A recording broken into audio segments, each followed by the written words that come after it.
तो हेलो दोस्तों, एक तरीके से हम पहले भी फिजियोलॉजी में लेक्चर ले चुके हैं एक तरीके से हार्ट साउंड के बारे में। अब हम थोड़ा सा उसको मेडिसिन एक्सपर्ट पे भी एक्सप्लेन करेंगे।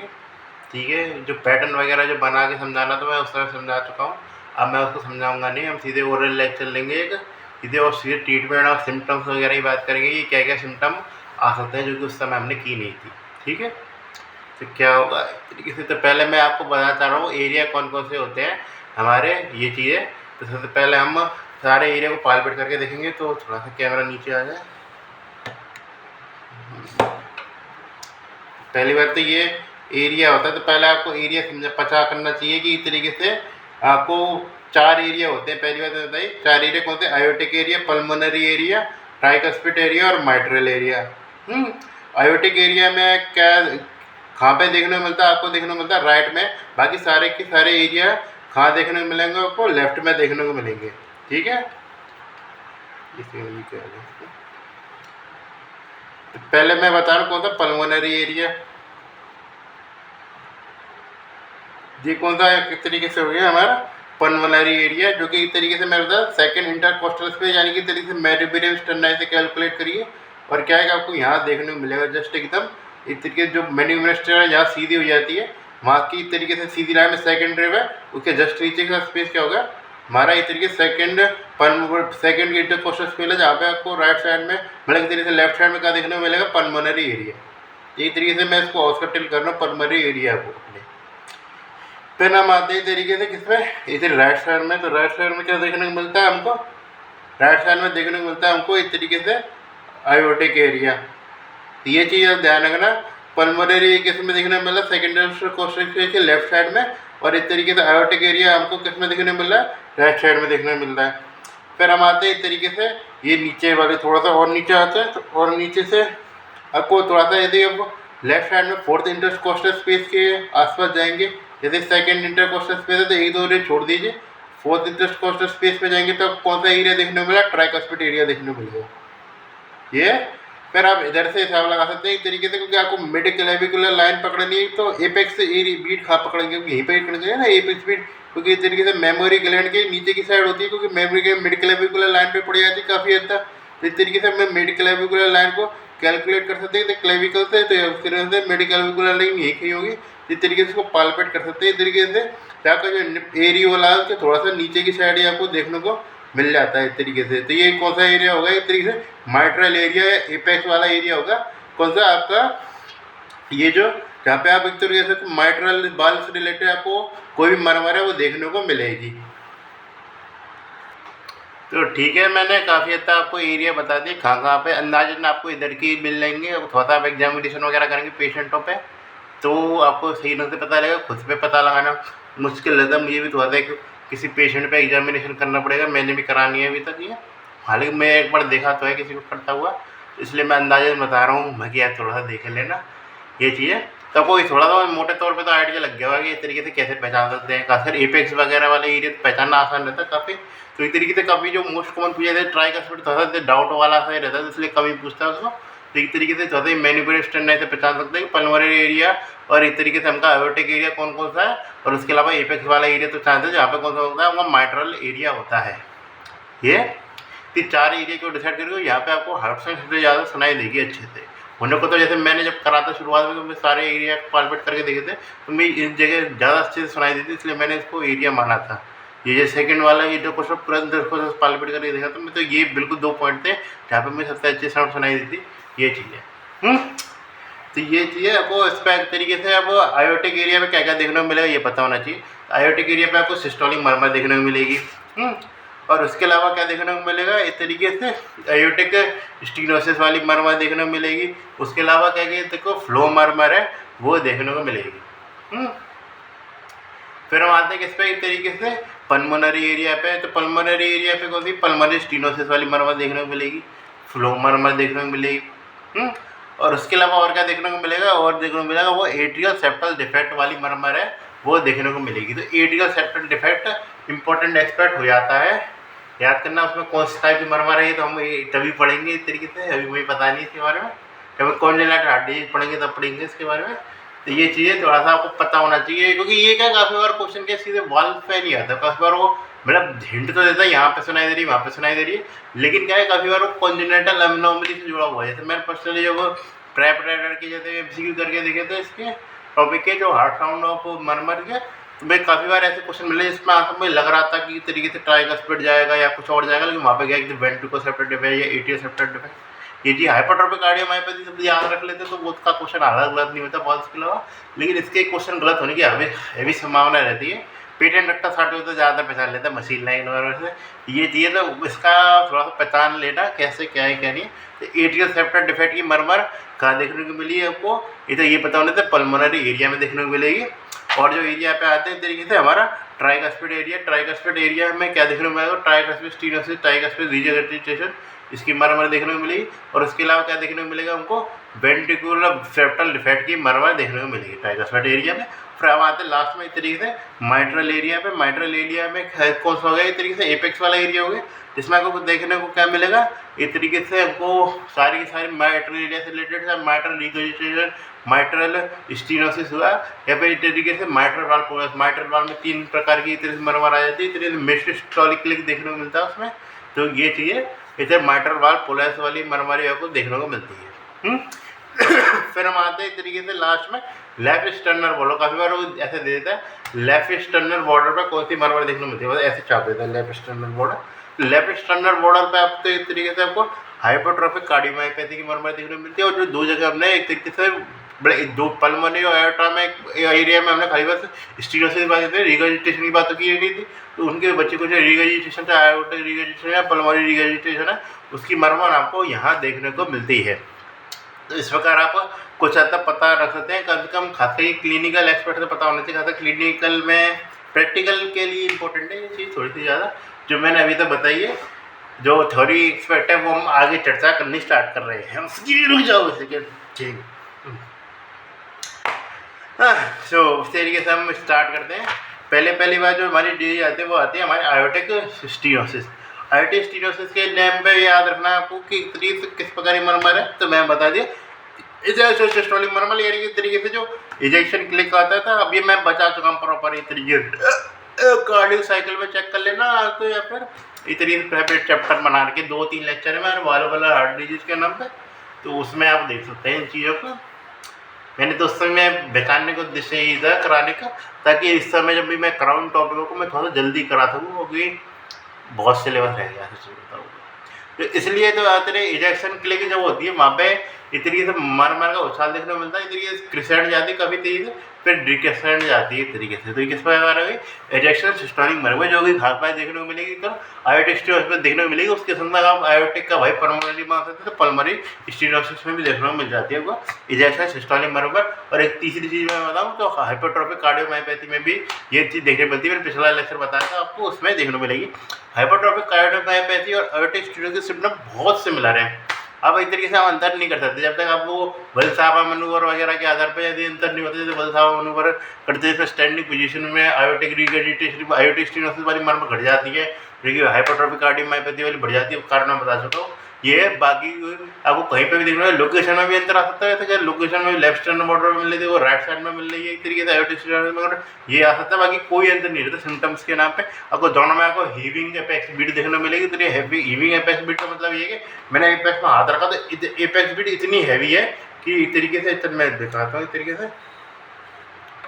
तो इस तरीके से मैंने एपेक्स पे हाथ रखा, जैसे मैंने पालवेट करके बताया था कि मेमोरी वाले जो ब्रेस्ट है उसके नीचे की साइड रहती है थोड़ा सा, तो इस तरीके से यहाँ पे वो एपेक्स बीट है वो इतनी पावरफुल है कि उसने मेरी उंगली उठा दी, जैसे मेरी उंगली उठ गई इस तरीके से, ऐसे इतनी पावरफुल थी कि इतनी मेरी उंगली उठ रही थी। तो ये एक तरीके से क्या कहलाते हैं, इस तरीके से आपकी हीविंग एपेक्स बीट कराते पल्स नहीं कह रहा, पल्स या हार्ट रेट कुछ नहीं है, बीट कह रहा हूँ मैं एपेक्स बीट।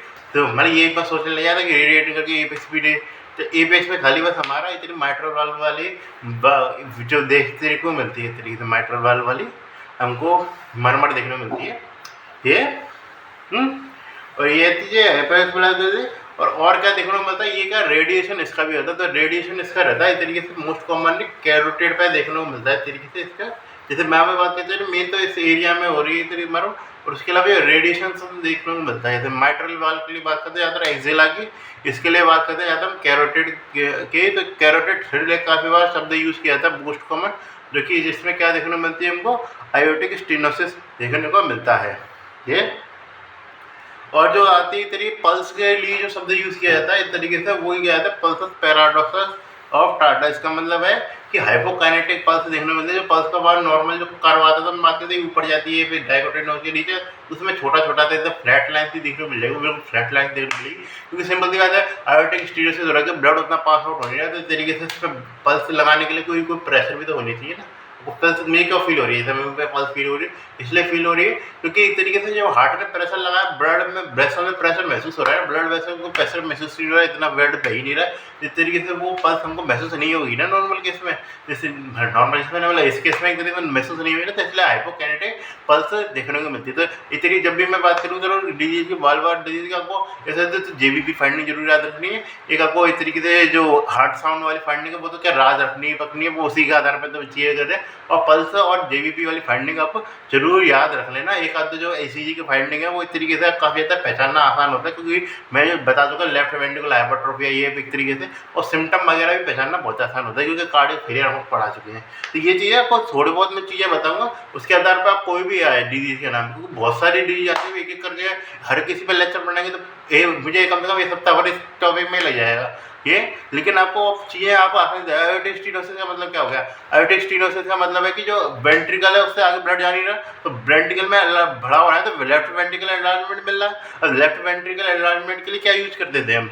ये यूज करते थे ना लेफ्ट वेंट्रिकल में ईसीजी में क्या फाइंडिंग मिलती थी, लेफ्ट वेंट्रिकल में इसमें जो फाइंडिंग मिलती थी वो देखने को मिलती थी हमको, जो आर वेव है इस तरीके से किसकी मैंने बताया था, जो ऊपर वाले का नीचे की तरफ और नीचे वाले का ऊपर की तरफ। आर वेव खांसी होगी, आर वेव का मतलब है ऊपर की तरफ आर वेव खा के इस तरीके से B5 B6 की आर वेव, और इधर की साइड नीचे की तरफ यानी इस तरीके से एस वेव किसकी इस तरीके से B1 या B2 की। तो इसके कारण क्या उसका योग कितना है 35 मिलीमीटर से ज़्यादा हो या 7 लार्ज बॉक्स से ज़्यादा हो, तो वो क्या मिल जाता है हमको, लेफ्ट वेंट्रिकुलर एनलार्जमेंट हमको देखने को मिलता है। तो इस तरीके से वो भी हमको इसमें देखने को मिल रहा है इसमें ईसीजी फाइंडिंग के रूप में। यदि ईसीजी फाइंडिंग पूछे तो आपको लेफ्ट वेंट्रिकुलर एनलार्जमेंट सीधे सीधे कर सकते हैं, ताकि आप सिम्टम्स के नाम में क्या कर सकते हैं इस तरीके से। आपको यदि ब्लड है वो आगे नहीं जाता तो इस तरीके से वो आप एक्सरसाइज इंटॉलरेंस है कि ब्लड वगैरह मिल ही नहीं रहा हमारी मसल्स को, तो एक्सरसाइज इंटॉलरेंस एक्सर्शन हो जाएगा, इस तरीके से फटीग डेवलप हो जाएगी, इस तरीके से थोड़ा बहुत भी कुछ भी काम करेंगे। और उसके अलावा ऊपर की साइड क्या देखने को मिलेगा आपको, डिसैपनिया वगैरह देखने को मिल सकता है, क्योंकि इस तरीके से हालांकि डिसैपनिया वगैरह उतनी बड़ी फाइंडिंग रहेगी नहीं, क्योंकि वो फिर हम उसकी बात करेंगे तो माइट्रल एरिया आ जाता है, जैसे उसके बाद माइट्रल स्टीनोसिस में चर्चा करेंगे। बाकी इस तरीके से वो एक सिम्टम के रूप में जरूर हो सकता है ये चीज़ें। मैंने जो एक तरीके मेन जो फाइंडिंग होती है इस तरीके से, जो हाइपरट्रोफिक कार्डियोमायोपैथी को इस तरीके से सब लेवल पे इस तरीके से आयोटिक स्टीनोसिस में ही काउंट कर लेते हैं। लेकिन आयोटिक स्टीनोसिस और आर्टोपाल में क्या अंतर जो है वो एक बार मैं बता देता हूँ कि जब वल्सावा मनोवर होता है, स्टैंडिंग जब भी होती है, जैसे मैं खड़ा हो गया तो यदि मेरे अंदर जैसे मैं खड़ा हो गया तो खड़े होने के बाद यदि मुझे क्या है हाइपरट्रोफिक कार्डियोमायोपैथी है, तो मरमर है वो इस तरीके से ज़्यादा बढ़ जाएगी और मुझे दिक्कत आने लग जाएगी। लेकिन क्या है यदि मेरे आयोटिक स्टीनोसिस से एक तरीके से मुझे मरमर है वो कम आएगी, दिक्कत आएगी नहीं आएगी इसकी बात नहीं कर रहा, मरमर की बात करूँ मैं तो, हाँ उसमें मैं दिक्कत की बात करूँ दोनों की। तो मेन जो है उसमें आयोटिक स्टीनोसिस में आपको मरमर है, मतलब तेरे दो डिजीज याद रखना। एक तरीके से हम तो माइट्रल वाल्व प्रोलैप्स की बात करते हैं, हाइपरट्रोफिक कार्डियोमायोपैथी की बात करते हैं। इन दोनों डिजीज में जो वल्सावा है स्टैंडिंग पोजीशनिंग में, उसमें आपको मरमर है वो इस तरीके से आपको घटती मतलब बढ़ती हुई दिखेगी तो स्टैंडिंग पोजीशन में, बाकी सारी डिजीज में आपको जो है मरमर एक तरीके से वो घटती हुई दिखेगी। ये फिर मेन जो इन्वेस्टिगेशन चॉइस याद रखनी है, मेन तो इसकी क्या रहती है एक तरीके से इन्वेस्टिगेशन चॉइस रहती है हमारे ट्रांसथोरेसिक इकोकार्डियोग्राफी। एक डिजीज में आगे चल के बताऊंगा पल्मोनरी रिगर्जिटेशन रहती है, उसमें एक तरीके से कार्डियक एमआरआई रहती है। बाकी सारी डिजीज में एक तरीके से एक तौर पर हमारी रहती है, एक तरीके से ट्रीटमेंट ऑफ चॉइस हमारा क्या एक तरीके से ट्रीटमेंट ऑफ चॉइस नहीं इन्वेस्टिगेशन चॉइस रहती है कार्डियक एमआरआई, मतलब ट्रांसथोरेसिक इकोकार्डियोग्राफी, उसमें कार्डियक एमआरआई रहती है ये। हाँ, और जो मैं चीज़ बात करना चाह रहा हूँ वो इस तरीके से कि इसमें S4 साउंड मिलेगी, S3 साउंड मिलेगी। तो हाइपरट्रोफिक कार्डियोमायोपैथी में बताया था मैंने कौन सी साउंड मिलती थी, इस तरीके से हमारी S4 साउंड मिल रही थी, जिसमें S4 साउंड भी हमको देखने को मिलेगी। उसके अलावा हाइपरट्रोफिक कार्डियोमायोपैथी और इसके लिए बात करते हैं तो उसमें हमने बातचीत करी थी कि जब मैंने पिछली बार बातचीत करी थी आपसे लेक्चर में, चलो अब मैं फिर दोबारा चीज़ में टॉपिक अब छोड़ना अच्छा नहीं लगता, तो उसकी मैं बात करूँगा। तो S1 S2 की बात कर लूँगा।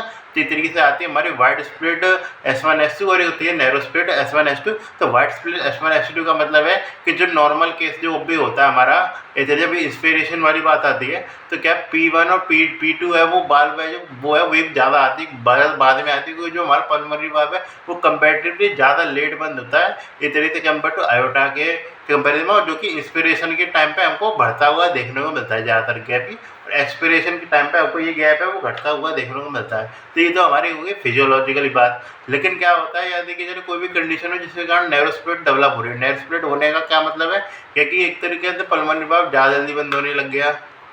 इसके बारे में अभी बात नहीं करेंगे। अब पल्मोनरी वाल्व ज़्यादा जल्दी बंद होने लगे, या फिर इस तरीके से एओर्टिक वाल्व वो थोड़ा लेट बंद हो रहा था। एओर्टिक वाल्व लेट कब बंद होगा, इस तरीके से या तो लेफ्ट वेंट्रिकुलर फेलियर है, क्योंकि इस तरीके से उसको पंप पूरा करेगा इस तरीके से, क्योंकि इतना भी तो नहीं रख सकता ना, क्योंकि उसके हम तो कहेंगे तो कार्डियोमायोपैथी तो डेवलप हुई नहीं उसको अभी, तो इलास्टिसिटी तो नहीं है। अब मान के चले भले ही गैप नैरो है, लेकिन भैया इलास्टिसिटी में जिसके कारण जितना इस तरीके से ब्लड भरा है उसको इस तरीके से पूरा गुजारेगा ना।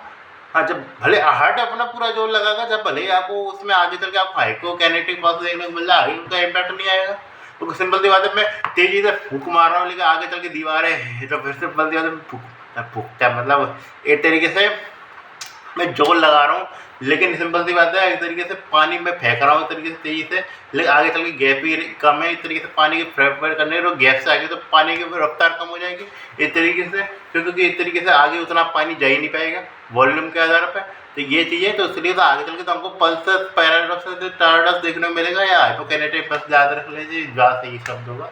तो वो चीज़ है, लेकिन हमारा हार्ट तो पूरा जोर लगा रहा है ना, तो इसलिए कारण क्या है कि वो पूरा जब ब्लड खाली करने में उसको ज़्यादा टाइम लगेगा कंपेरेटिवली। अब ज़्यादा टाइम लगेगा तो इस तरीके से वो ज़्यादा देर से बंद होगा, तो ज़्यादा देर से बंद होगा तो क्या है A2 वेव है जो इस तरीके से, जो A2 साउंड है वो इस तरीके से हमको ज़्यादा लेट सुनाई देगी एज कम्पेयर टू नॉर्मल, जिसके कारण क्या हमको नैरो स्प्लिटिंग हमको देखने को मिल सकती है। यहाँ पे इधर पैराडॉक्सिकल स्प्लिटिंग भी देखने को मिल सकती है, जिसमें इस तरीके से P1 P2 तो वही है उल्टी जगह, A2 और आगे जाके निकलेगा, P2 से भी लेट बंद हो रहा है। पैराडॉक्सिकल स्प्लिटिंग देखने को मिलती है, ये दोनों चीज़ों में देखने को मिलती है हमको। हाइपरट्रोफिक कार्डियोमायोपैथी में भी देखने को मिलती है और इसमें भी देखने को मिलती है। या फिर और कोई भी कंडीशन लगा लीजिए इसमें एक तरीके से क्या डेवलप हो रखा हो, हमारा वेंट्रिकुलर फेलियर डेवलप हो रखा हो हमारा, उसमें डेवलप हो सकती है। इसमें फॉर एग्जाम्पल बात करके चलूँ मैं एक तरीके से, फॉर एग्जाम्पल बात करके चलूँ मैं पेटेंट डक्टस आर्टेरियोसस, उसमें भी देखने को मिलती है। क्यों पेटेंट डक्टस आर्टेरियोसस में ऐसा क्यों देखने को मिलता है हमको, पेटेंट डक्टस आर्टेरियोसस में बात करके चलें तो हमारा जो ब्लड फ्लो होता है, तो इस तरीके से ब्लड फ्लो पूरा इस तरीके से हमारे पल्स तक पहुंचने की जगह हमारा क्या हो जाता है, वो काफ़ी हद तक डाइवर्टेड हो जाता है। अब मान के चले वो ब्लड है इस तरीके से डाइवर्टेड हो गया, तो सिंपल सी बात है उस पर लोड और ज़्यादा आया ना, क्योंकि मैंने बताया था किडनी पे यदि हाइपोपरफ्यूजन होगा तो इस तरीके से वो वाटर का लोड बढ़ाएगी। मैं इस तरीके से हार्ट फेलियर हुआ ना लास्ट में, इस तरीके से मान के चला पूरा मैं चले जब एक्सप्लेन करने पड़ गया तो भैया ये लेक्चर 5 घंटे का चला जाएगा। तो ये चीज़ है, तो मतलब इस तरीके से वो मैं हार्ट फेलियर हो गया इस तरीके से। और हार्ट फेलियर का मतलब है कि वो ब्लड उससे पहले से ज़्यादा आएगा, ब्लड से यदि ब्लड ज़्यादा आएगा तो उसको और ज़्यादा इस तरीके से एनलार्जमेंट होगा और ज़्यादा ब्लड है वो फ्लो करेगा। जब बहुत ज़्यादा ब्लड फ्लो होगा तो इस तरीके से उसको पूरा फ्लो होने में ज़्यादा टाइम लगेगा कंपेरेटिवली, और पूरा फ्लो होने में ज़्यादा टाइम लगेगा। इस तरीके से इसका मतलब है कि जो वाल्व है कंपेरेटिवली है वो लेट बंद होगा, जिसके कारण हमको लेटरो स्प्लिटिंग देखने को मिलती है। तो ये 3 कंडीशन जरूर याद रखना। इस तरीके से आपके हाइपरट्रोफिक कार्डियोमायोपैथी, आयोर्टिक स्टेनोसिस और पल्मोनरी कहते हैं पेटेंट डक्टस आर्टेरियोसस, या इस तरीके से लास्ट में बात करते हैं लेफ्ट वेंट्रिकल फेलियर को लेकर जितनी भी कंडीशन बिल्ड हो रखी है उसमें हमको लेटरो स्प्लिटिंग S2 वेव देखने को मिलती है। वाइड स्प्लिट S2 वेव की बात करके चाहे तो वाइड स्प्लिट S2 वेव का सीधा सा मतलब है इस तरीके से पल्मोनरी वाल्व है इस तरीके से वो ज़्यादा लेट बंद हो रहा है कंपेरेटिवली पहले की भी तुलना में। उसका क्या कारण हो सकता है, पहली बात तो ये है कि इस तरीके से माइट्रल रिगर्जिटेशन की इस तरीके से आयोटिक वाल्व और जल्दी बंद हो जाता है। आयोटिक वाल्व और जल्दी कब बंद होगा, आयोटिक के लेफ्ट वेंट्रिकल के पास ब्लड भी कम आ रहा है। अब लेफ्ट वेंट्रिकल का ब्लड आएगा करेगा तो इस तरीके से मैंने बताया इलास्टिसिटी, तो इस तरीके से इलास्टिसिटी के साथ जब वो जोर लगाती है इस तरीके से हार्ट, तो इस तरीके से ऐसा तो है ना नीचे नीचे बढ़ जाए ऊपर भी तो जाता है ना। अब मान के चलो एक रास्ता ऊपर की साइड तक वो बंद था जिसके कारण सारा ब्लड इधर जा रहा है, मान के चलो वो खुल गया तो इस तरीके से ब्लड तो ऊपर जाने लग जाएगा ना, तो इस तरीके से वो लोड कम आ जाएगा इसके पास। मान के चले जैसे माइट्रल रिगर्जिटेशन डेवलप होगा उसके मैं केस में क्या कि काफ़ी देर तक ब्लड ऊपर चला गया, काफ़ी देर तक ब्लड ऊपर चला गया तो जो नॉट वॉल्यूम था इस तरीके से लेफ्ट वेंट्रिकल को सप्लाई करने के लेफ्ट वेंट्रिकल को वो इस तरीके से कम हो गया। इस तरीके से जो कम हो गया तो इसलिए जो हमारा A2 वाल्व है इस तरीके से वो ज़्यादा जल्दी बंद होगा कि पहले लेट बंद होगा तो ज़्यादा जल्दी बंद हो जाएगा। ये तो इस प्रकार हमारा A2 वाल्व वो ज़्यादा जल्दी बंद हो जाता है। फिर हम बात करके इस तरीके से और कंडीशन की, इसमें आती है हमारे लेफ्ट वेंट्रिकुलर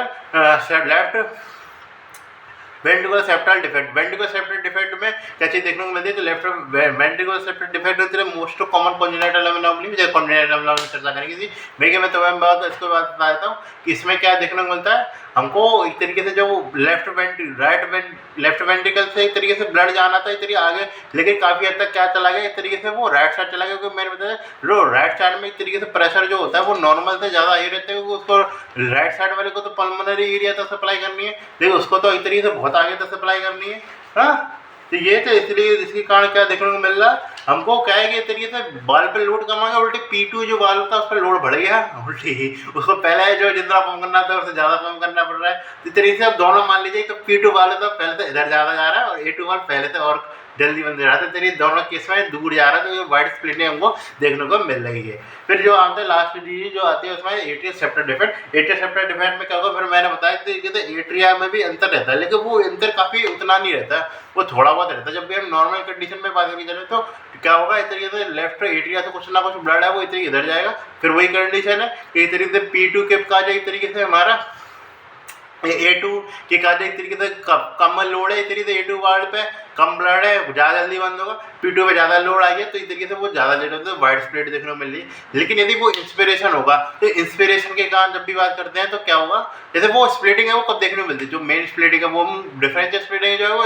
इंस्पिरेशन के टाइम में मिलती है। नॉर्मल केस में हम आइडेंटिफाई नहीं कर सकते स्प्लिटिंग हो रही है कि नहीं हो रही, तो जब भी हम ये इसको टेस्ट करेंगे एक तरीके से तो इसमें क्या स्प्लिटिंग नॉर्मल कंडीशन पे तो मिलेगी, जब भी इंस्पिरेशन करें तो इंस्पिरेशन के कारण क्या होगा, एक तरीके से जो प्रेशर जो होगा एक तरीके से मैंने बताया वीनस रिटर्न बढ़ता है, तो वीनस रिटर्न बढ़ेगा तो जिसके कारण क्या होगा, इस तरीके से नॉर्मल जो फ्लूइड था जो ब्लड आना था इस तरीके से राइट वेंट्रिकल के बाद वो पहले से ज़्यादा हो गया, मतलब लेफ्ट एट्रियम क्या कहते हैं राइट एट्रियम के जो ब्लड आना था वो इस तरीके से पहले से ज़्यादा हो गया। तो पहले से यदि ज़्यादा हो गया तो सिंपल सी बात है हमारा, तो इस तरीके से वो शंट है, इस तरीके से वो अलाउ हो जाएगा, इस तरीके से वो डिसफंक्शन हो जाएगा, तो कोई मतलब रहेगा नहीं रहेगा ना कोई मतलब इस तरीके से।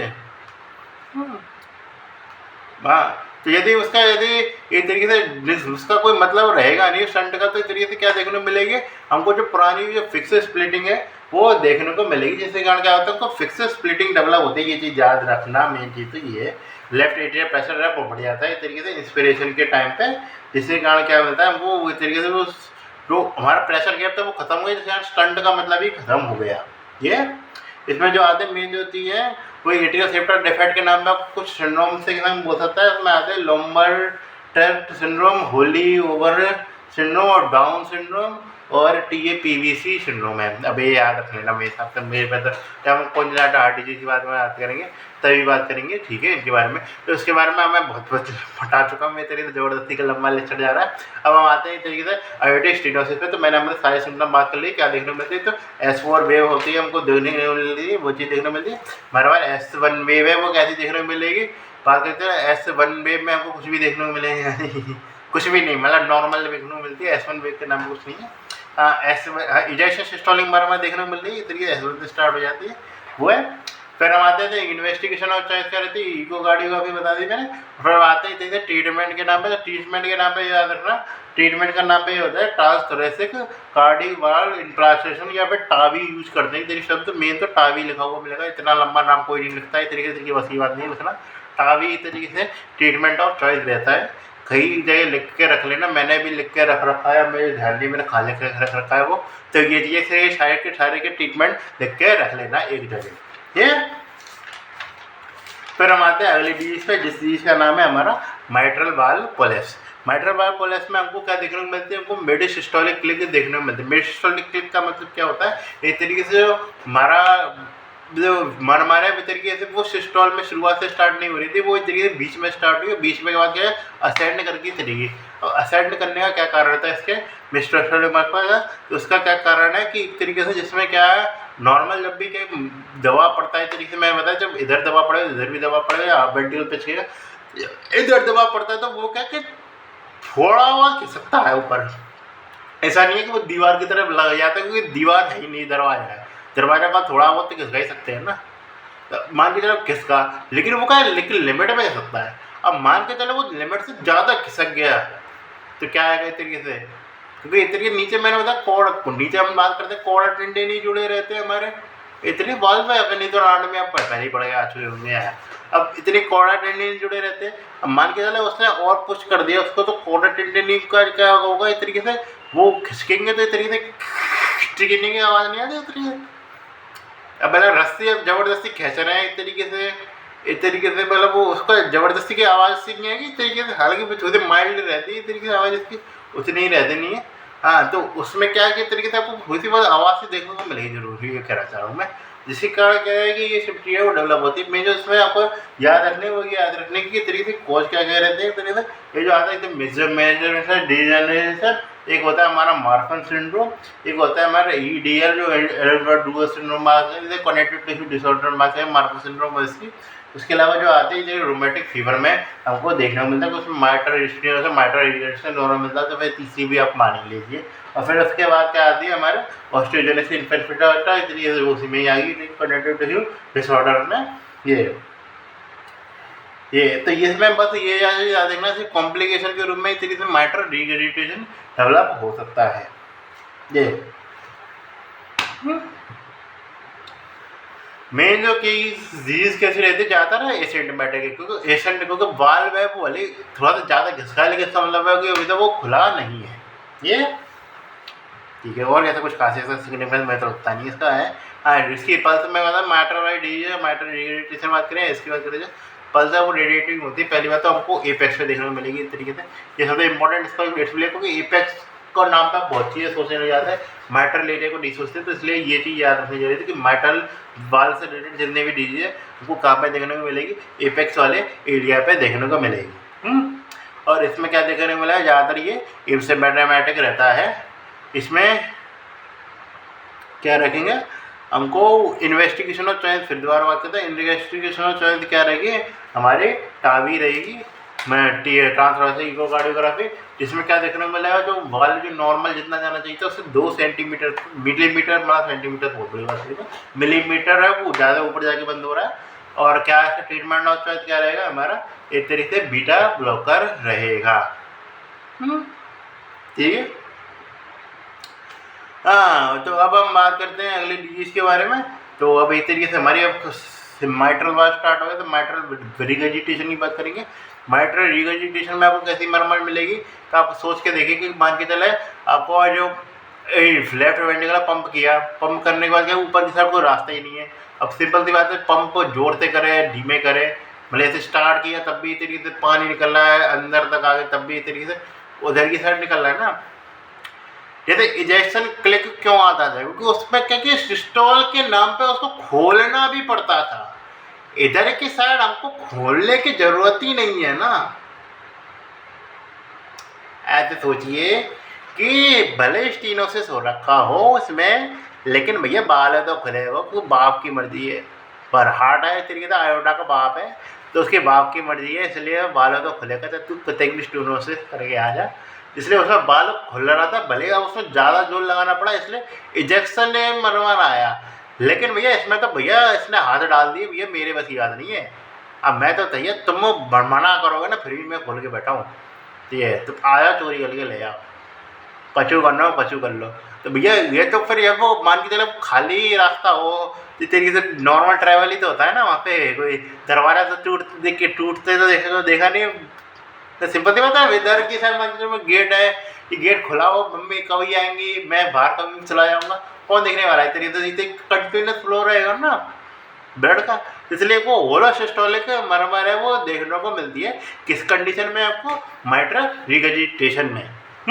और इसमें क्या चीज़ देखने को मिलती है आपको इस तरीके से, इसमें आपको क्या तरीके को कॉज याद रखना, कॉज उसके भी बताते उसके भी बताते, तभी कॉज जरूर याद रखना। उसमें बात करी जाए तो पहले मैं बाइकास्पिड आयोटिक बाल की बात करी थी, और यदि बूढ़ा आदमी तो हमको क्या देखने को मिलेगा कैल्सिफाइड आयोटिक वाल्व। इस दूसरे में बात करते हैं माइट्रल वाल्व प्रोडक्ट्स में क्या बात करी थी हमने, method degeneration of mitral valve सबसे कॉमन है। बाकी की बात करें तो रोमेटिक डिजीज में भी देखने को मिल सकती है, मायोकार्डियल इन्फेक्शन में भी देखने को मिल सकती है, इसको भी रूल आउट नहीं करना है। और इसके अलावा खाद देखने को मिल सकती है, और इसके अलावा जो देखने को मिलती है वो हमको देखने को मिलती है तरीके से जो जितने भी कैरेक्टर चूज डिसऑर्डर जैसे मार्फन सिंड्रोम हुआ, चाहे फिर आपका हुआ EDACS दिया हो, चाहे एडवर्ड डोलर सिंड्रोम था उसमें, और उसके अलावा ऑस्टियोजेनेसिस इम्परफेक्टा वगैरह में भी देखने को सिंड्रोम के नाम में इस तरीके से हमको माइट्रल प्रोडक्ट्स है वो भी देखने को मिल जाता है। फिर हम बात करके चलते हैं माइट्रल रिगर्जिटेशन के कॉज की। माइट्रल रिगर्जिटेशन कॉज में आपको दो प्रकार के कॉज याद रखते हैं, तो हमारा होगा सेकेंडरी माइट्रल रिगर्जिटेशन वाला वो सेकेंडरी कॉज हुए, और इस तरीके से क्या हुआ हमारा इस तरीके से प्राइमरी कॉज। प्राइमरी कॉज में क्या है कि इस तरीके से माइट्रल बाल खुद ही इन्वॉल्व है, माइट्रल बाल किसी चीज में इन्वॉल्व है, तो माइट्रल बाल मैंने बताया तेरे रिमोटिक फीवर होगा, तो रोमेटिक फीवर में एक तरीके से स्टार्टिंग में माइट्रल रिगर्जिटेशन डेवलप होता है, बाद में माइट्रल स्टीनोसिस डेवलप होता है। तो इसलिए चाइल्ड वगैरह जो भी होगी उसमें माइट्रल रोमेटिक फीवर है उसमें क्या देखने को मिलेगा, उसमें वो चीज़ देखने को मिलेगी। उसके अलावा इन्फेक्टिव एंडोकार्डाइटिस में भी आपको देखने को मिलता है। और लास्ट या मोस्ट कॉमन कॉज मैंने बताया था कि माइट्रल बाल प्रोडक्ट्स को इसलिए पड़ते हैं क्योंकि ये कॉम्प्लिकेशन के रूप में इसमें माइट्रल रिगर्जिटेशन डेवलप हो जाता है। सेकेंडरी कॉजेज की बात करी जाए, सेकेंडरी का मतलब है कि तरीके से एनुलर डायलेशन में माइट्रल बाल में कोई दिक्कत नहीं थी। ये तरीके जैसे कि इसमें बात की जाती है डायलेटेड कार्डियोमायोपैथी, ठीक है। इस दरवाजे का क्या मतलब है, जब एक तरीके से ये रूम है वो छोटा है, मान के चले एक रूम में 50 इंच का बड़ा कर दिया जाए तो सिंपल सी बात है ये रूम खुला ही रहेगा। जैसे मान के चले बाहर के घर के बड़े बड़े रूम होते हैं ज़्यादा खुले रहते हैं, जहाँ पर एक तरीके आगे की स्पेस ही बहुत ज़्यादा होता है। कमरे के रूम ज़्यादातर बंद मिलते हैं, क्यों, उसमें स्पेस आगे कम होता है।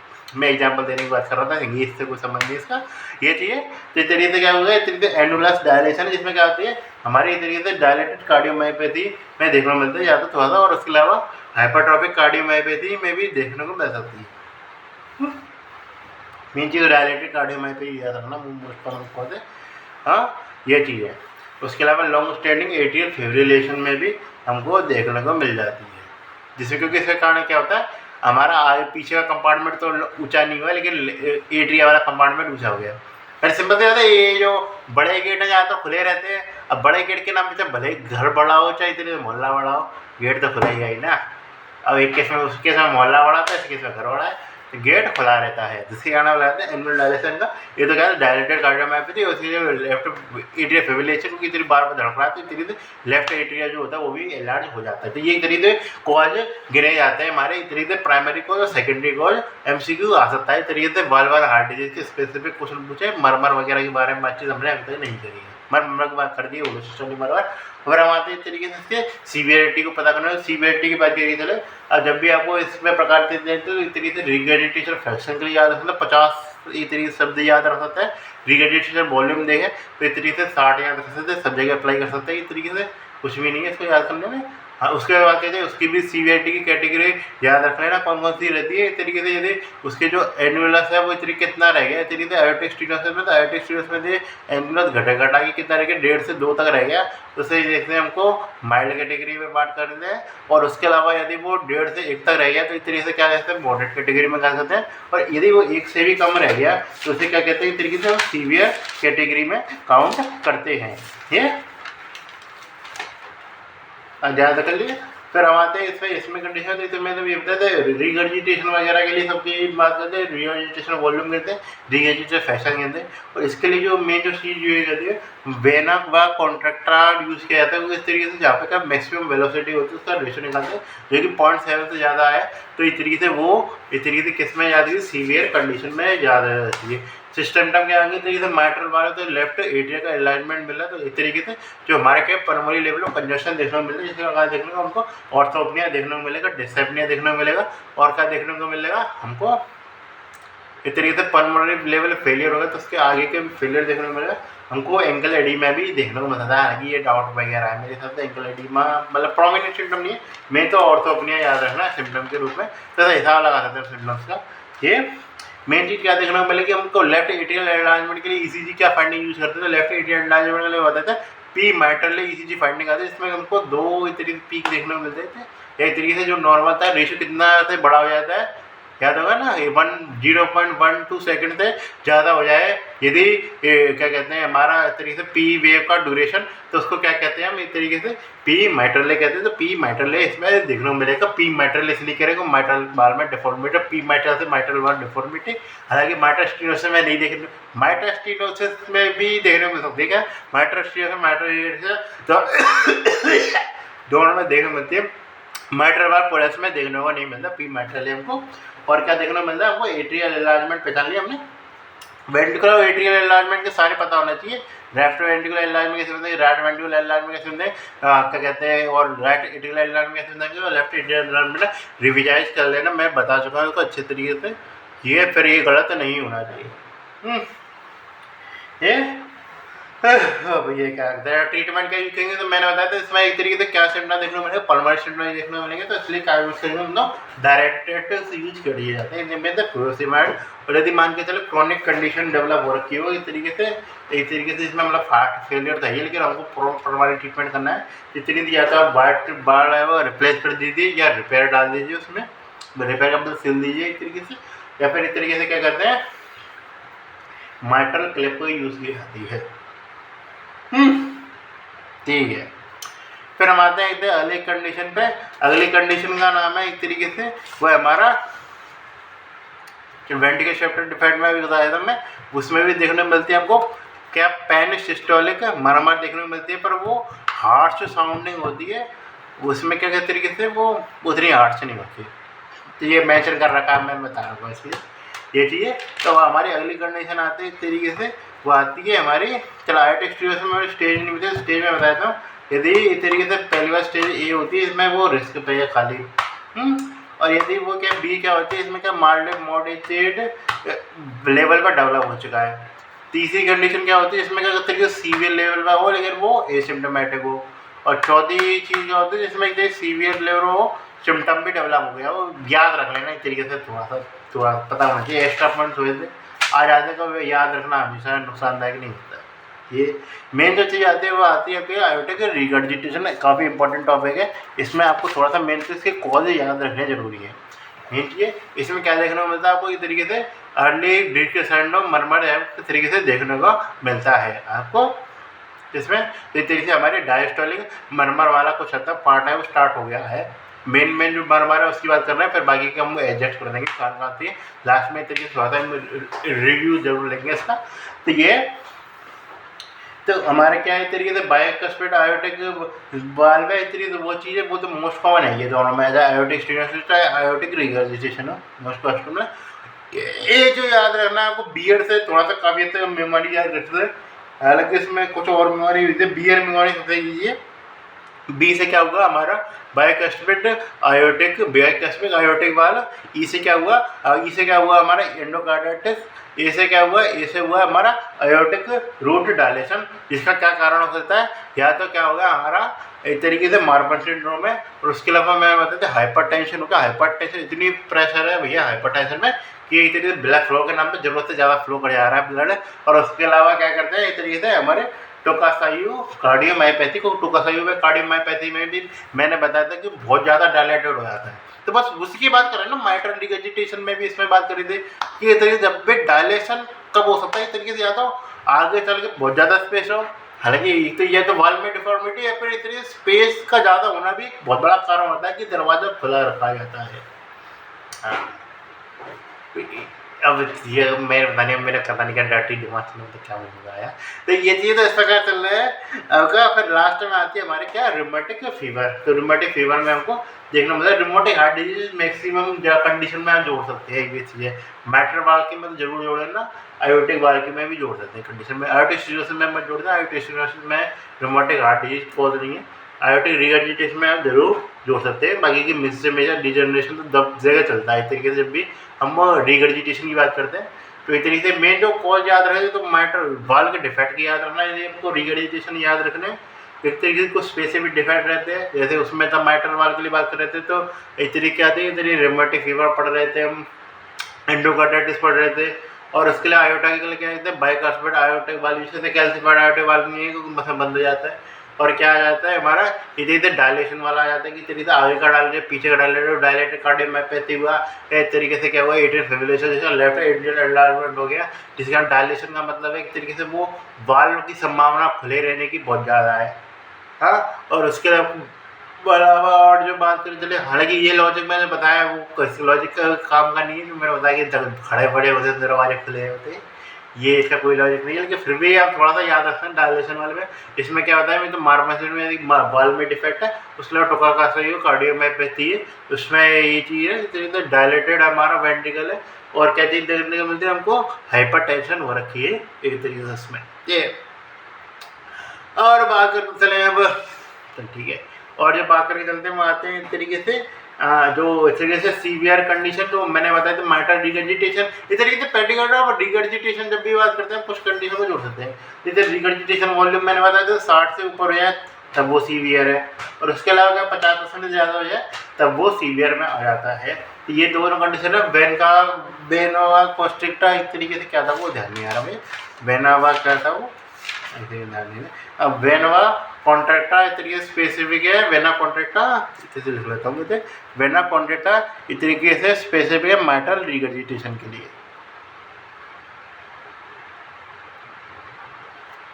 ये चीज़ है। फिर हम आते हैं इस तरीके से आयोटिक रिगर्जिटेशन की बात कर ली, सीवियर आपको कंडीशन पता लगा सकते हैं। मेन जो चीज़ इसमें जो मिलती है वो मिलती है आपको 2 और 4 साइन। 2 और 4 साइन का मतलब है कि फास्ट राइज देखने को मिलेगा पल्स में, और इधर पास फास्ट लेवल कोलैप्स भी हो जाएगा। मतलब इधर से मैं पल्स में आता हूँ, ये तरीके से मुझे बहुत तेजी से पल्स होगी और अचानक ऐसा लगा कुछ है ही नहीं है। तो इस तरीके से फास्ट राइज और कोलैप्सिंग पल्स है वो देखने को मिलती है इसमें। इसे क्या कहते हैं, इधर वाटर हैमल पल्स भी आ जाता है। वाटर हैमल पल्स जो यूज करते हैं, हेड नोडलिंग यूज करते हैं पल्स के नाम पे, या फिर डी मेसेड साइन यूज कर देते हैं।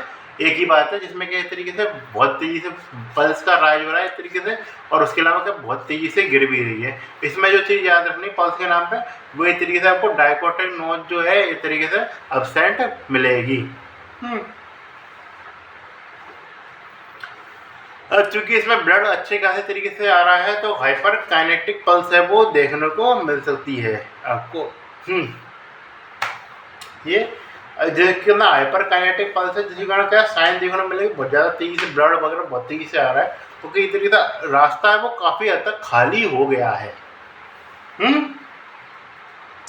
क्योंकि वेंट्रिकल में जो पावर रहती है वो तो बहुत ज़्यादा रहती है बेटे। हाँ, वेंट्रिकल में पावर बहुत ज़्यादा रहती है, वो बहुत चौड़ा होता है फिर तेजी से पिसकता है। अब मान के चला रास्ते में कुछ दिक्कत ही नहीं है तो भैया फाड़ के रख देगा वो तो सामने वाले की, समझता रहे ना उनकी ऐसे याद है। हाँ, उसमें माइट्रल रिगर्जिटेशन वगैरह इसमें ये कंडीशन डेवलप नहीं हुई कि इस तरीके से वो वेंट्रिकल फाड़ा जाए, तो वो वेंट्रिकल बाप है हमारा, वेंट्रिकल हमेशा बाप है। वेंट्रिकल आर्टरी एट्रिया की फाड़ के रख सकता है, लेकिन एट्रिया की जिंदगी में नहीं है कि इतने वेन की फाड़ के रख दे। हाँ, तो ये चाहिए वेन, ये हमें चाहिए हम काफ़ी हद तक। वो कार्डियोलॉजी पढ़ते हुए बहुत टाइम हो गया, अब तो मास्टर हो गए होंगे यदि आपने मेरे लेक्चर लिए। हाँ, तो इस तरीके से ये चाहिए तो वो फाड़ के रख देगा। क्या क्या चीज़ देखने मिलेंगे, तो मुलर साइन देखना मिलता है यूवेला पंसेशन पे, उसके अलावा डी मेसेड साइन ये बता देते हैं उसकी में, उसके अलावा थम्बस साइन होती है जिसको याद रखनी जरूरी है। मेन चीज़ याद रखना टर्वे साइन याद रखना, पिस्टल हॉट साउंड देखने को मिलती है, पिस्टल शूट साउंड देखने को मिलती है इतने से टर्वे साइन में। और उसके अलावा क्विंकले साइन जरूर याद रखना है। तो मैं क्विंकले साइन है, मुलर साइन और क्विंकले साइन याद रखना है। क्वेश्चन आ चुका है इस तरीके से, इसमें ही मेंशन कर रखा है क्विंकले साइन इस तरीके से। हमारे क्या किताब का क्या नाम है हमारे फर्स्ट एड में से यूएसए वाली फर्स्ट एड में, तो उसमें याद है क्विंकले साइन है, जिसके कारण क्या होता है हमको पल्सेटाइल नेल बैट देखना होता है। नेल बैट तो पल्सेटाइल हो रखा है, ये कहते हैं क्विंकले साइन। तो इधर सारे साइन का नाम रिपीट करते हैं हम। एक होता है मिलर साइन, एक होता है डी मेसेड साइन, एक होता है इस तरीके से टर्वे साइन, एक होता है हमारा ये टर्वे साइन, एक होता है क्विंकले साइन।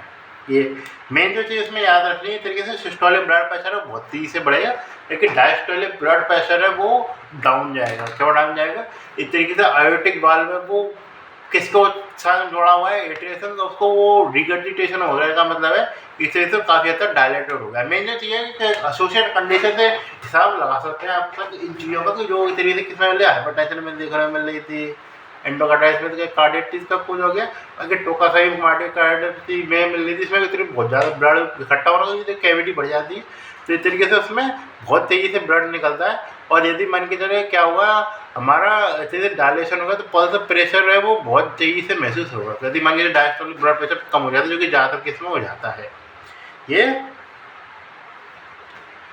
फिर हम आते हैं तरीके से कोर्टिकोफ, हम इसके ये कंडीशन अब ऐसे में सोचना कि ब्लड का ब्लैक फ्लो पड़ जाएगा तो इसलिए पल्स कम हो जाएगी, क्योंकि जो वेंट्रिकल है वो उसके से आपको हाइपरट्रॉफी देखने को मिल जाएगी। वेंट्रिकुलर हाइपरट्रॉफी बहुत कॉमन सिम्टम है, क्योंकि वो जो है वो ब्लड लौट के आएगा लेकिन वो वेंट्रिकल उसको निकालना चाहेगा, तो वेंट्रिकुलर है वो उसके सामने कोई दिक्कत नहीं है। मान के चले एक पहलवान है, उसके सामने दूसरा पहलवान पढ़ा नहीं है लेकिन वो उसको पहलवान लग रहा है, तो भैया उसके सामने वाले का हलवा ये लगा दीजिए। इस प्रकार है ना, तो इस प्रकार ये पल्स लिखने में प्रोग्रेशन करेगा तब मिलेगा। पैसा नहीं है पहली बार डेवलप हुआ, पहली बार में तेरी वाटर है पल्स आई, ये धीरे धीरे करके डेवलप हो जाते हैं। वेंट्रिकुलर हाइपरट्रॉफी होगी तभी हमको देखना मिलेगा, वरना मेरे हिसाब से तो पल्स कम होनी चाहिए शुरुआत में, तो फिर इस तरीके से हमको ज़्यादा देखने को मिलेगी। हाँ मेन चीज़ है। फिर अब आते हैं अगले टॉपिकों पे। तो अगले टॉपिक जो आता है मैंने एक तरीके से तो ये चीज़ जानने में, तो हमने माइल्ड लेवल में बात करी, ये सीवियर लेवल में बात कर लें। Severe level aortic regurgitation, severe aortic regurgitation में हमको क्या देखने को मिलता है, सीवियर आयोटिक रिगर्जिटेशन में देखने को मिलता है वो Austin flint murmur. Austin flint murmur में क्या देखने को मिलेगा, तो ऑस्टिन फ्लिंट मर्मर में हमको देखने को मिलेगा वो देखने को मिलेगा mid diastolic murmur. Mid diastolic murmur कैसे देखने को मिल रही है, क्योंकि मान के चले आयोटिक से कंप्रेस किया, कंप्रेशन क्या डायलेशन के कारण क्या हुआ, क्या हुआ हमारा ब्लड था वो तेजी से लौटा फ्लो में, क्योंकि तेजी से लौट रहा है, लौटते लौटते क्या हुआ एक तरीके से खाली वेंट्रिकल को तो भरा, लेकिन वो कई बार इतना ज़्यादा बढ़ जाता है कि वो क्या है तरीके से माइट्रल वाल्व से कोई दिक्कत नहीं है उस पर टकराने लग जाता है। मेन मतलब बेतरीके से माइट्रल वाल्व के इस समय तो खुला है ना, हमारा माइट्रल वाल्व ऊपर की साइड तो है नहीं, माइट्रल वाल्व तो नीचे की साइड है, तो इस तरीके से भरने का काम चल रहा है।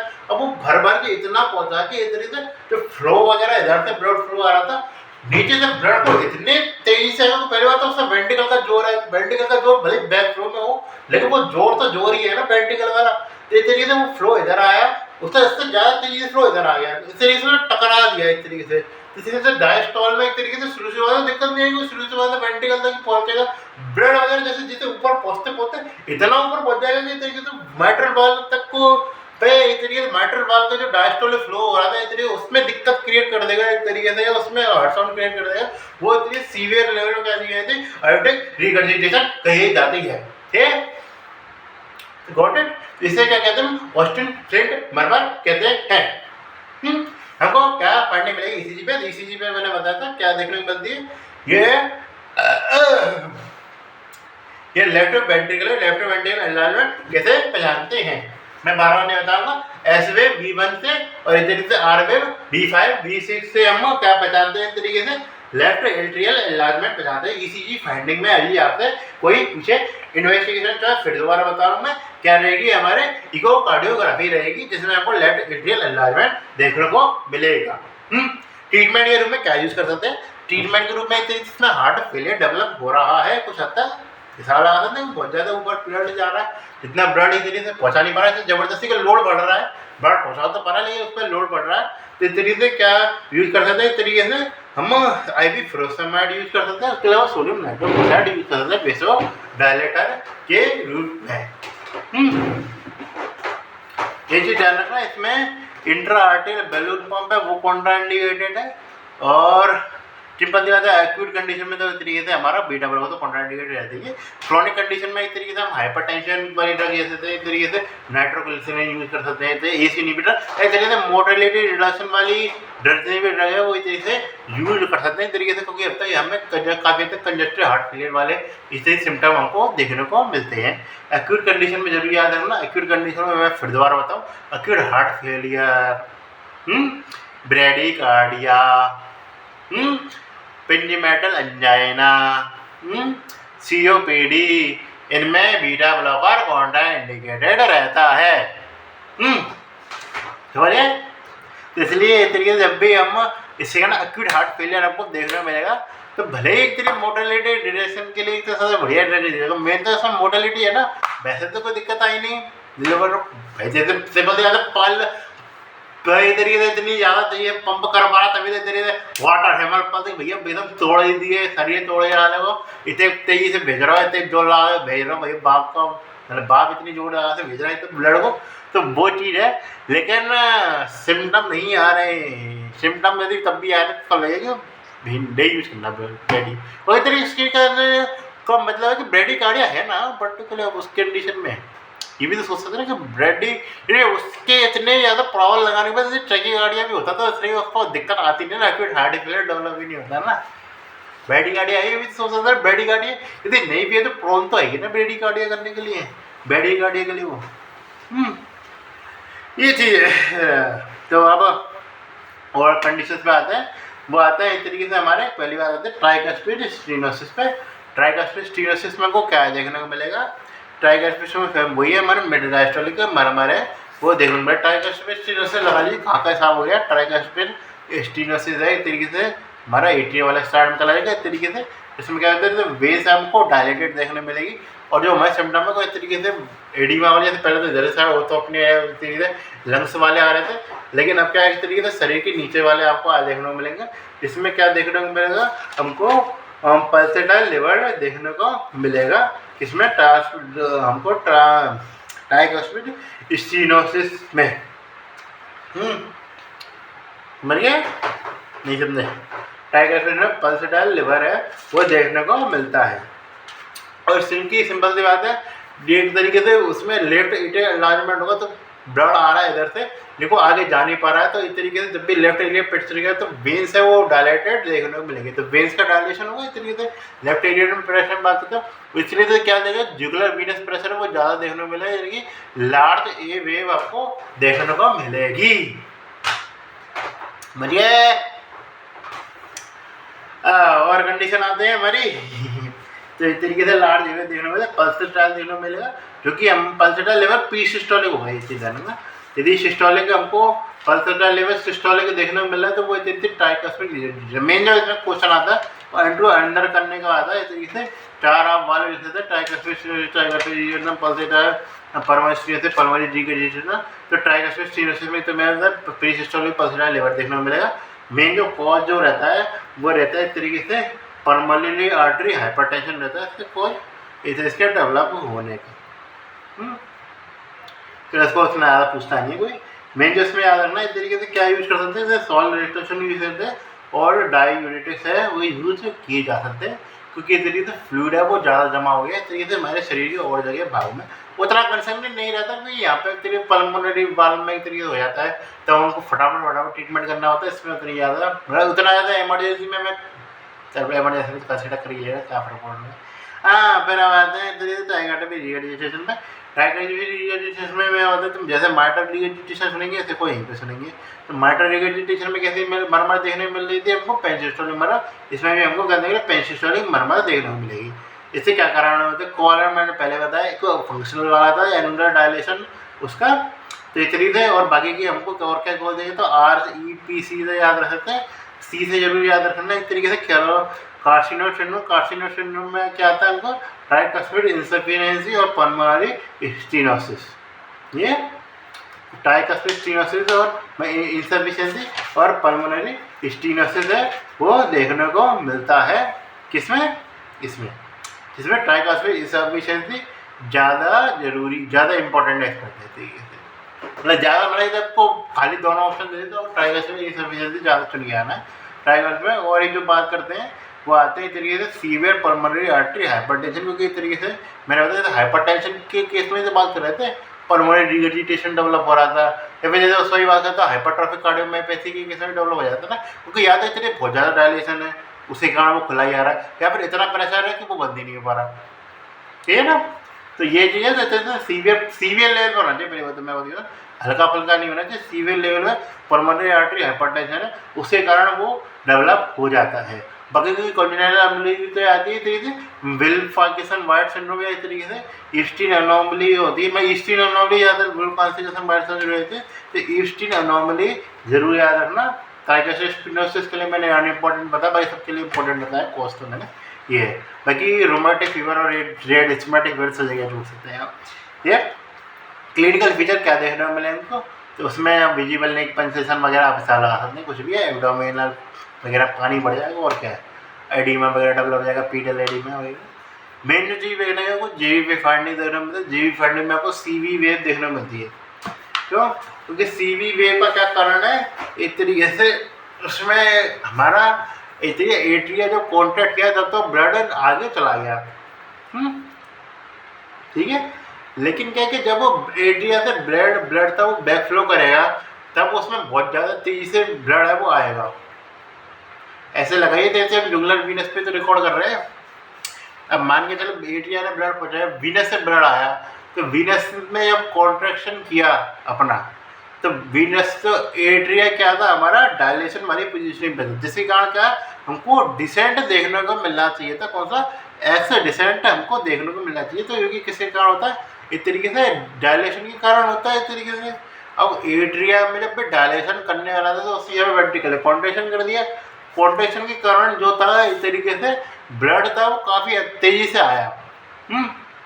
और जब काफ़ी तेज़ी से ब्लड आया तो इस तरीके से वो नीचे का डिसेंट वही समाप्त हो गया ना। मतलब ही क्या रह जाओ तुम्हें इधर से जो डायलेशन के टाइम पे भी ब्लड आ गया नीचे से, तो फिर सिंपल सी बात है, तो डायलेशन किया ही नहीं ना उसने।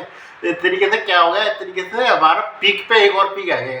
तो इतना एट्रिया ने तो कई हाल करा था पीक का, उसे और ऊपर पहुँचा दिया वेंट्रिकल ने। तो इस तरीके से क्या देखने को मिल गया हमको सी वेव। बाकी आपको जी वेव यदि आपको समझ में नहीं है तो मैं तो टाइम पास से समझाया भी, आपको एक लेक्चर आप फॉलो कर सकते हैं, इसका नाम है हमारा कार्डियक साइकिल। सबसे बढ़िया लेक्चर है, मैं पर्सनली मुझे काफ़ी पसंद है ये लेक्चर।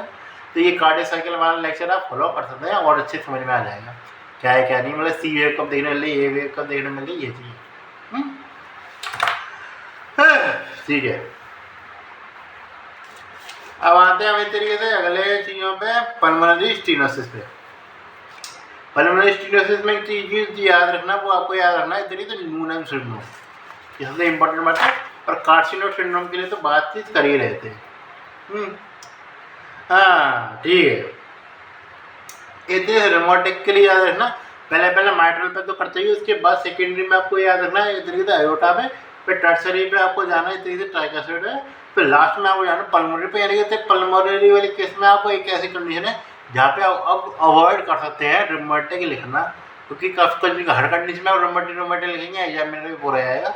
बस ये है कि लपक के रोमोटिक मत लिखे ना, तुपके में डाल देना रोमोटिक। इस तरीके से माइट्रल वाले केस में आपको लपक सही तरीके से रोमोटिक लिख के आता है शुरुआत में, तो कोई बात नहीं, उसमें तो हमको रोमोटिक के तरीके से काफ़ी प्रोमिनेंट कॉज में आता है हमारा रोमैटिक फीवर। ये पल्मोनरी स्टीनोसिस में क्या देखने को मिलेगा, इस तरीके से पल्मोनरी से लेवल पर आगे नहीं जा रहा है इस तरीके से ब्लड, या फिर इस तरीके से क्या देखा तो धक्का मारने के बाद आगे ब्लड जा रहा है, जिसके कारण यह आयोटिक स्टीनोसिस की तरह हमको क्या देखने को मिलेगी, इजेक्शन सिस्टोलिक मरमर है वो देखने को मिलेगी। तो ये चीज पहले न्यूनम सिंड्रोम याद रखना, इस तरीके से वो चीज बात है tricuspid insufficiency pulmonary syndrome, कार्सिनो syndrome, वो याद रखना। ये दो कॉज है हमारे पल्मोनरी सिंड्रोम के, ये ठीक है, और कुछ जरूरत नहीं है याद रखने की। और बेसिक इसमें तरीके लार्ज एज देखने मिल जाती है तरीके, और कुछ फिर आते हैं तरीके से पल्मोनरी रिगर्जिटेशन पे। आयोटिक रिगर्जिटेशन कैसे मरवाती है, रिगर्जिटेशन मरमर है वो देखने को मिलेगी। कैसी? अर्ली डायस्टोलिक मरमर, जिसका क्या मेन कारण क्या होता है रिगर्जिटेशन में आपको खले याद रखनी, तो या तो पल्मोनरी आर्टरी हाइपरटेंशन याद रख लेना, या फिर एक तरीके से क्या डायलेशन याद रखना, एन्युलर डायलेशन। टेट्रालॉजी और फैलिड रिपेयर की केस में भी हमको देखने को मिलता है ज़्यादातर। एक तरीके से आपको थेरेपी जब भी आप करेंगे, कोई ना कोई से प्रोसीजर परफॉर्म करेंगे, उसके केस में आपको ये चीज़ देखने को मिलेगी कॉम्प्लिकेशन के रूप में। तो इसलिए एक तरीके से यहाँ पे हमारा इन्वेस्टिगेशन ऑफ चॉइस हमारा एक तरीके से कार्डियक MRI रहेगा। इस तरीके से इकोकार्डियोग्राफी से ये इस तरीके से कंडीशन आपसे पूछ सकता है। क्योंकि काफ़ी बार होता है कि आदमी कन्फ्यूज जाता है, काफ़ी ज़्यादा लोगों को याद रहती है इन्वेस्टिगेशन और ट्रांसफर से इकोकार्डियोग्राफी ये चीज़ रहती है। लेकिन क्या है कुछ कंडीशन एक तरीके से यही कंडीशन है, इस तरीके से पल्मोनरी स्टीनोसिस जिसमें हमको क्या देखना मिले, क्या कहते हैं, इस तरीके से जो इन्वेस्टिगेशन और चॉइस के रूप में एक तरीके से क्या इकोकार्डियोग्राफी देखने को मिल रही है। तो ये चीज़ ऐसा याद रखना। ठीक है, तो ठीक है, हमारा काम हो गया, ज़्यादा इंपॉर्टेंट है नहीं इसमें। जो हम लास्ट डिजीज पे जो आ रहे हैं वो आते हैं हमारे माइट्रल स्टीनोसिस। माइट्रल स्टीनोसिस की किस्में जो आपको याद रखनी है, पहली बात तो कोई सिस्टम क्या किस प्रकार की मरमर देखने को मिलेगी। तो पहली बात तो इसमें माइट्रल स्टीनोसिस में मतलब डायस्टोलिक मरमर देखने को मिलेगी।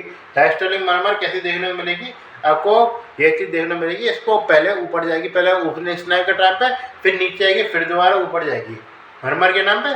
तो बेहतर तरीके से ओपनिंग स्नैप से स्टार्ट हो जाती है, यहाँ पर सीधे ग्राफ में देखता है ओपनिंग स्नैप से दे सकता है स्टार्ट करता हुआ आपको मरमर, या फिर क्या दे सकता है इस तरीके से, ये तरीके से mid diastolic murmur bell pre systolic accentuation, ये शब्द यूज था, pre diastolic mid diastolic murmur bell pre systolic accentuation, या फिर ओपनिंग स्नैप वाला शब्द भी मेंशन करते हैं खाली, बस कि ओपनिंग स्नैप पे आपको मरमर देखने को मिले तो वो एक तरीके से माइट्रल स्टीनोसिस है। क्योंकि ओपनिंग स्नैप किस लिए यूज किया जाता है शब्द हमारे, इसलिए याद के लिए यूज किया जाता है ये माइट्रल स्टीनोसिस और आयोटिक स्टीनोसिस। माइट्रल स्टीनोसिस और जो कहता है हमारा दूसरा माइट्रल वाक्य था ट्राइकस्पिड, तो ट्राइकस्पिड स्टीनोसिस के लिए यूज किया जाता है। ट्राइकस्पिड नहीं मिलेगी क्योंकि इस तरीके से वो उतना इंपॉर्टेंट नहीं है, राइट साइड में उतना प्रेशर रहता ही नहीं है, तो इस तरीके से उतना ज़्यादा खाली करता है। क्योंकि मैं बता सीधे कैनोन दिखा देते कि इस तरीके से इधर की साइड उतना प्रेशर नहीं है, इधर की साइड एट्रिया में भी कुछ खास कम दम नहीं है, एट्रिया में चाहे तो अच्छे से दम लगा सकता है, भले वेंट्रिकल का बाप नहीं है लेकिन इनके बालों का तो बाप रहता ही है एट्रिया। तो इस तरीके से वो हमको दूसरा जोर लगा देता है, जिसके कारण क्या है हमको बाल में वो खुलता हुआ दिखाई देता है। किसके कारण कैसी कंडीशन देखने मिलेगी हमको, क्या चीज़ बताया मैंने, इस तरीके से मिड क्या ध्यान दिया मैं, इधर मिड डायस्टोलिक मरमर क्या देखने को मिलेगा, कोई वेंट्रिकल तो डायरेक्ट कर ही रहा है उस समय, लेकिन इससे पी सिस्टोलिक एक्यूटिनेशन देखने को मिलेगा, क्योंकि इस तरीके से जो जोर है वो सिस्टोल में लगा था, हकीकत में हेठ जाना तो ये चीज़ें हैं। मतलब इस तरीके से पी सिस्टोलिक एक्यूटिनेशन वो एट्रिया के जोर को रिप्रेजेंट करता है, क्योंकि यहाँ पे जो वाल्व है वो इस कारण नहीं खुल रहा है, वो वेंट्रिकल डायलेट है। ज़्यादातर हम जीए के लिए बातचीत करते हैं तो वेंट्रिकल के एक्सपर्ट के लिए बात करते हैं कि वेंट्रिकल यदि खाली जाता है तो बाल ऊपर खुल जाता है, वेंट्रिकल यदि बढ़ जाता है तो बाल ऊपर खुल जाता है। एट्रिया का हम ज़्यादातर यूज है ना वो इस तरीके से एक्स्ट्रा प्रेशर डालने के लिए, इस तरीके से जो सामान था एक्स्ट्रा फिट करना था, इसलिए हमने इस तरीके से एट्रिया का जो होता है सुनते हैं ज़्यादातर, लेकिन इसमें ऐसा नहीं है। एट्रिया का योगदान है वो रहता है इस तरीके से उसको बाल को अच्छे से खोलने में, ये ठीक है। तो इसमें बस थोड़ा सा माइल्ड सीवियर से याद रख लें, इसमें वेरी सीवियर आएगा तो 1 से कम है और 1 से 1.5 के बीच में, तो इस तरीके से सीवियर कंडीशन आएगी। ठीक है, तो अब हो गया हमारा ये चीज़ें।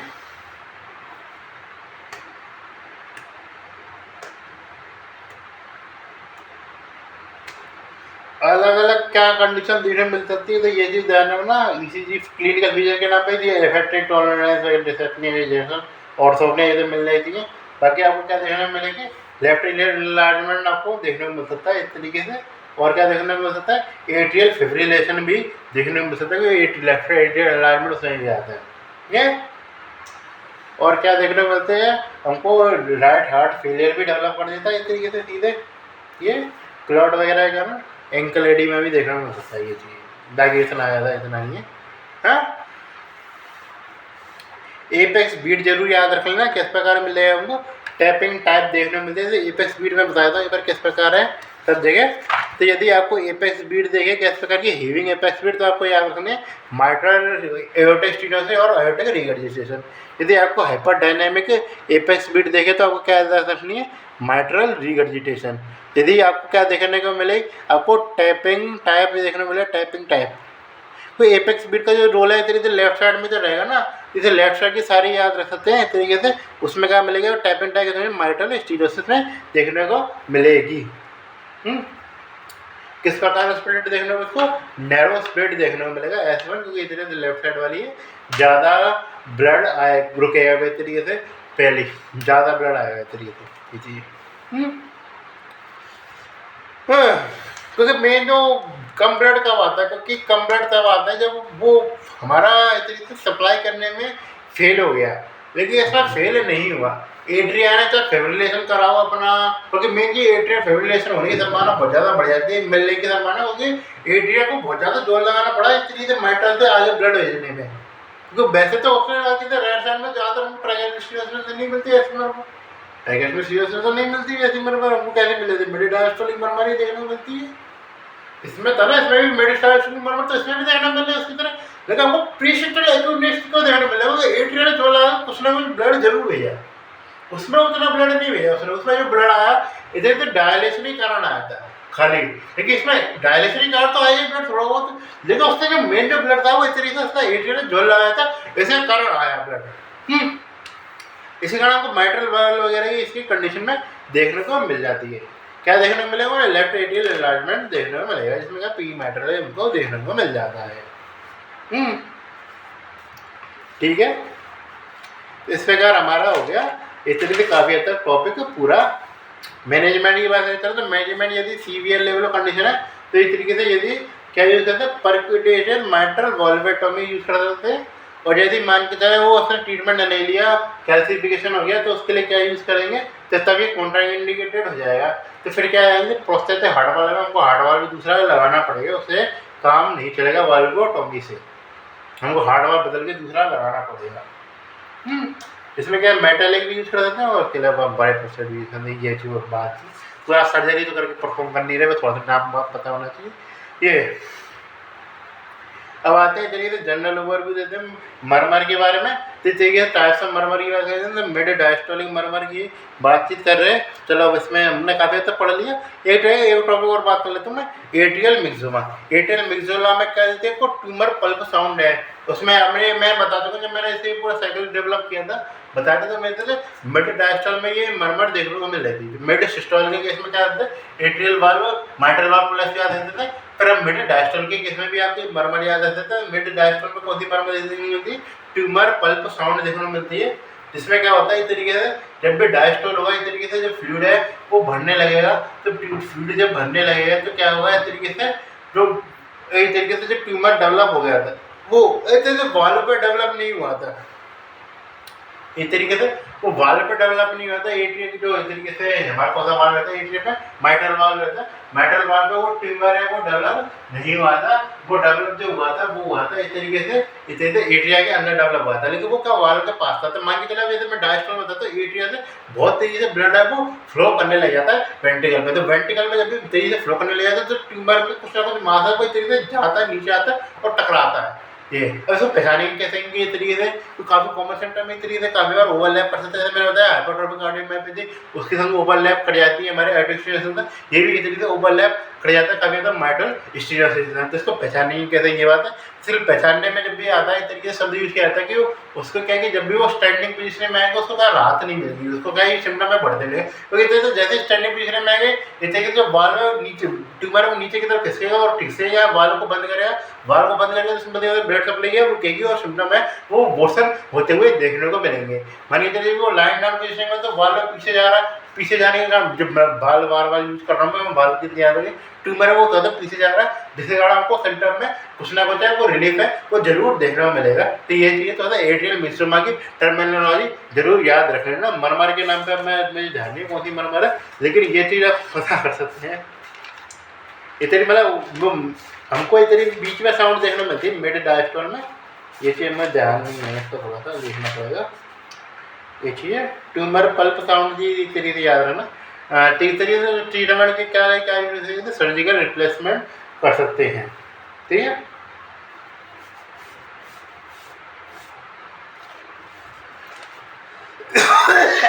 तो अब एक तरह से जनरल में ओवरव्यू देख लेता हूँ सब चीज़ों का। तो पहले बात करते हैं टाइप ऑफ डायस्टोलिक मरमर।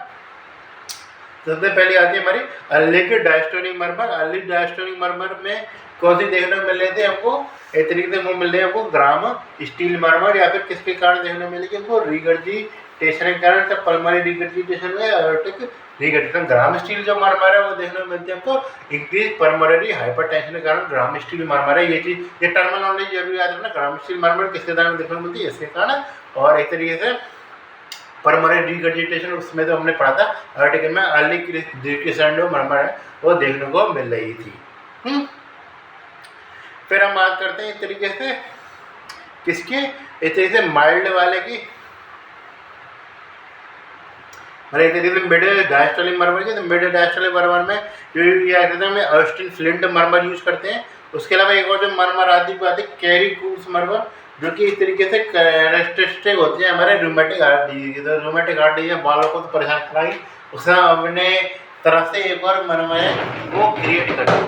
कौन सी, इसका मरमर का क्या नाम था हमारा, एक तरीके से फॉल मरमर या ऑस्टिन फ्लिंट मरमर, तो ये कैरी कूस मरमर था ये। फिर आते हैं हमारे एक कंट्री है जिसमें क्या किया ऑस्टिन फ्लिंट मरमर देखने मिले। ये चीज़ ज़्यादा नहीं, माइटर स्टीरियोसिस हम याद रख लेते हैं। फिर आते हैं हमारे एक तरीके से पैन सिस्टम, एक तरीके से कंटिन्यूस मरमर, जिसमें एक तरीके से वो सिस्टोल में भी देखने को मिल रही है और डायस्टोल में भी देखने को मिल रही है। तो इस तरीके से पहली मरमर आती है हमारे कोएक्टेशन ऑफ एओर्टा वाली। कोएक्टेशन ऑफ एओर्टा कैसे पहचानेंगे, तो कोएक्टेशन ऑफ एओर्टा में जो हमारा जो है एक तरीके से जो टोस है उस पर क्या है हमको ब्लड प्रेशर और कंपैरेटिवली कम देखने को मिलता है, कि हमारा रेडियस है तरीके उसमें ज़्यादा देखने को मिलता है। इसी रेडियो फीमेरल डिले है वो देखने को मिलता है। रेडियो डिले में याद रखने का, रेडियो फीमेरल डिले याद रखने का, इसमें देखने को मिलता है कोएक्टेशन ऑफ एओर्टा, जिसमें इतनी रेडियल पल्स ज़्यादा मिलती है। क्योंकि इस तरीके से हमको जो फुट वाली पल्स है वो इस तरीके से कम देखने को मिलेगी, ब्लड प्रेशर वो कम देखने को मिलेगा। इसे पहली कंडीशन में तो क्या था, इजेक्शन सिस्टम मरमर डेवलप होता था, लेकिन क्या कि फिर बाद में क्या है वो कंटिन्यूस मरमर में डेवलप हो जाता है। कंटिन्यूस मरमर का मतलब पूरा याद रखना कि तरीके से वो एक फ्लो में जानी चाहिए ऊपर से नीचे। ये नहीं जैसे काफ़ी बार माइटोस्टिनोसिस माइटरल रिगर्जिटेशन इससे अंडर हो जाते हैं। माइटोस्टिनोसिस में किस प्रकार की मरमर आती है, माइटोस्टिनोसिस में मरमर आती है हमारे एक तरीके से किस प्रकार की, हमको प्री सिस्टोलिक एक्यूनेशन के संग मिड डायस्टोलिक मरमर देखने को मिलते हैं। और माइटर रिगर्जिटेशन में कंटिन्यूस मरमर है वो देखने को मिलती है। ठीक है, आर्टिक स्टीनोसिस में जिस प्रकार की मरमर है इजेक्शन सिस्टम और माइटर रिगर्जिटेशन में, उसमें भी हमको एक तरीके दोनों में मिलने की, लेकिन उसको एक तरीके से उसमें कंसिडर नहीं करते। कंटिन्यूस मरमर में एक तरीके से ऑप्शन रहता है कोएक्टेशन रहता है। दूसरी कंडीशन रहती है पेटेंट रेक्टासाइटिस, उसमें भी हमको कंटिन्यूस मरमर है वो देखने को मिलती है। इसमें पीक के जरिए H2 के आसपास हमको देखने को मिलता है। मतलब सिस्टोल खत्म होने का पीक आ जाता है, फिर डिसाइड करती है डायस्टोल में। तो इस तरीके से दो कंडीशन जरूरी याद रखना। एक तरीके से हमारा कोएक्टेशन हुआ था और क्या हुआ हमारा पेटेंट रेक्टासाइटिस है। या फिर एक तरीके से एक और कंडीशन है पेरिफेरल परमेशन याद रखने की जरूरत नहीं है। ये फिर मैं थोड़ा बहुत चीज़ें आपको थोड़ा सा और बता देता हूँ। चलो इसको नोट वगैरह तो ठीक कर लीजिए। लास्ट में आते हैं इधर कौन सी मरमर कब कब हमको बढ़ती हुई देखने को मिलेगी, कौन सी मरमर कब कब हमको घटती हुई देखने को मिलेगी। तो पहली बार मतलब वल्सावा मनोवर यानी इतनी स्टैंडिंग पोजीशनिंग में है तो कौन सी देखने को मिलेगी हमको बढ़ती हुई, खाली इस तरीके से माइट्रल वाल्व कोलैप्स और इस तरीके से क्या हुआ हाइपरट्रोफिक कार्डियोमायोपैथी वही बढ़ती हुई मिलेगी, बाकी के सारे हमको घटती हुई देखने को मिलेगी। ठीक है, बाकी जगह उसके जगह हमने क्या किया उल्टा कंडीशन, यानी मान लीजिए हम लेट गए या अपने लेग ऊपर कर दिए तो वीनस रेटर बढ़ा दिया, कौन सी मरमर है आपको घटती हुई देखने को मिलेगी। इस तरीके से ये वाली माइट्रल वाल्व कोलैप्स और हाइपरट्रोफिक कार्डियोमायोपैथी की बाकी दोनों मरमर है, बाकी सभी बच्चों की जो मरमर है हमको बढ़ती हुई देखने को मिलेगी। मान लीजिए आपने हैंड ग्रिप कर दिया है बहुत ज़्यादा, आप हैंड ग्रिप बढ़ा दिए, हैंड ग्रिप बढ़ाने से जो आर्टेरियोल्स वगैरह वो कॉन्स्ट्रिक्ट कर गई। अब मान लीजिए आर्टेरियोल्स वगैरह कॉन्स्ट्रिक्ट कर गई तो क्या हो गया हमारा जो क्या रिवर्स फ्लो था वो इतनी से बढ़ गया। तो धीरे जो भी रिगर्जिटेशन वाली केस है ये तरीके का जो लेफ्ट साइड में वो साइड हमको बढ़ती हुई देखने को मिली, जिसमें कम से आती है हमारे आयोटिक रिगर्जिटेशन हुआ, माइट्रल रिगर्जिटेशन हुआ, या तरीके से वेंट्रिकोसेप्टर डिफेक्ट हो गई, तरीके उसमें भी ब्लड फ्लो बढ़ेगा तो बड़े उसमें राइट से किस में जाएगा लेफ्ट से राइट सिस्टम में चला जाएगा ब्लड। तो ये चीज़ें बाकी सारी मरमर है हमको घटती हुई देखने को मिलेगी। मतलब घटने के नाम को हमको खाली बात आयोटिक स्टीनोसिस की मरमर है वो घटती हुई देखने को मिलेगी, बाकी की आयोटिक स्टीनोसिस और उसके संग हाइपरट्रोफिक कार्डियोमायोपैथी की मरमर है वो घटती हुई देखने को मिलेगी, क्योंकि इस तरीके से उसके पास वैसे ही कम जगह है। इस तरीके से सप्लाई, वैसे ही कम ब्लड सप्लाई करने के लिए आपने हैंड ग्रिप बढ़ा दिया, तो इस तरीके से blood pressure already normal condition में आ गया। इस तरीके से आफ्टर ऑल बढ़ने के बाद इंस्पिरेशन में क्या होगा, इंस्पिरेशन में क्या होगा, वीनस सिस्टम राइट साइड की तरफ जाएगा। तो जितने भी हमारे में बताया, तो ज़्यादा ब्लड का मतलब है इस तरीके से क्या हो गया, इस तरीके से मरमर का बना हुआ है। तो इंस्पिरेशन में जितनी भी राइट साइड की मरमर है वो बढ़ती हुई देखने को मिलेगी।